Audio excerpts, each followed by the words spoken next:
Alhamdulillahi Rabbil Alameen, As-salatu was-salamu ala khatamin nabiyyin wa ala alihi wa sahbihi ajma'in, amma ba'd, fa'udhu billahi minash shaitanir rajim, bismillahir rahmanir rahim.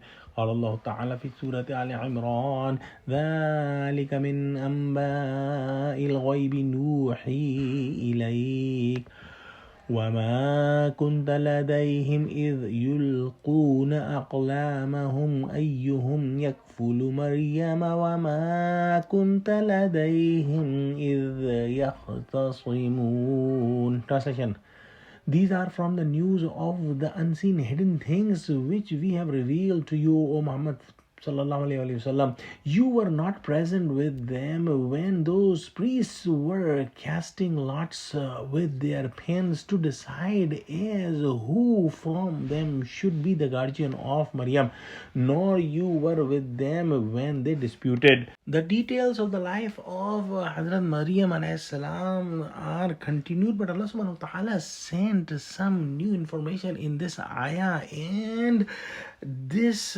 is an important topic. Apparently Allah subhanahu wa ta'ala is addressing Prophet Muhammad sallallahu alaihi wasallam, but if we ponder on it, this is towards the Jews who had all this information what is given to Prophet Muhammad sallallahu alaihi wasallam, and they knew that there will be a prophet coming and who will give all the details of these incidences that they and their forefather knew, and these incidences were written in their books. The people of the book knew that Prophet Muhammad sallallahu alaihi wasallam is unlettered, meaning that he cannot read or write, and they also knew that he did not go to get training from any priest or any Jewish scholar. And despite of this, when Prophet Muhammad sallallahu alaihi wasallam was given all these detailed incidences, they knew in their hearts that this is the final prophet and this is the final book of Allah. But due to their arrogance, due to their love of this life, due to their love of the worldly position of being Jews and scholars of the book, they rejected Prophet Muhammad sallallahu alaihi wasallam.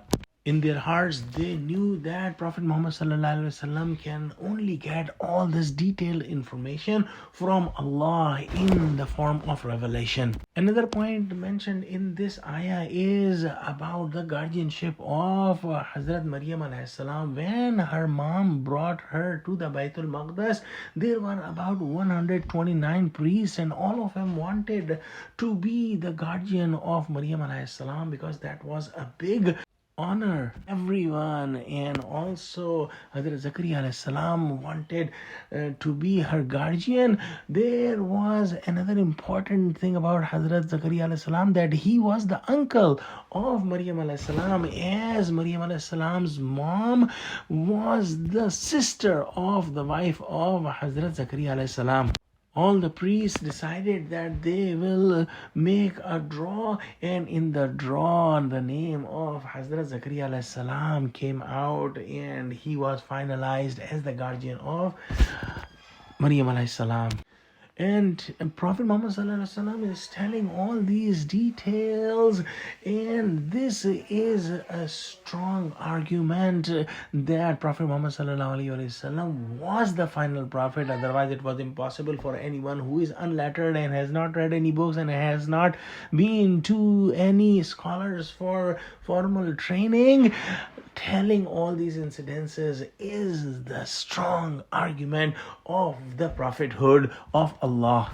One important point to mention, that drawing a name in a draw is permissible in Islam, and as a matter of fact, there is a famous hadith in Muslim and Bukhari narrated by Hazrat Aisha radhiyallahu ta'ala anha that Prophet Muhammad sallallahu alaihi wasallam used to draw the name of his wives whenever he was going for a travel, and whoever names comes out in the draw, he will keep that wife during that journey. Let's pray that Allah give us true understanding of Quran. Ameen. Wa akhiru da'wana alhamdulillahi rabbil alameen. Assalamu alaikum wa rahmatullahi wa barakatuhu.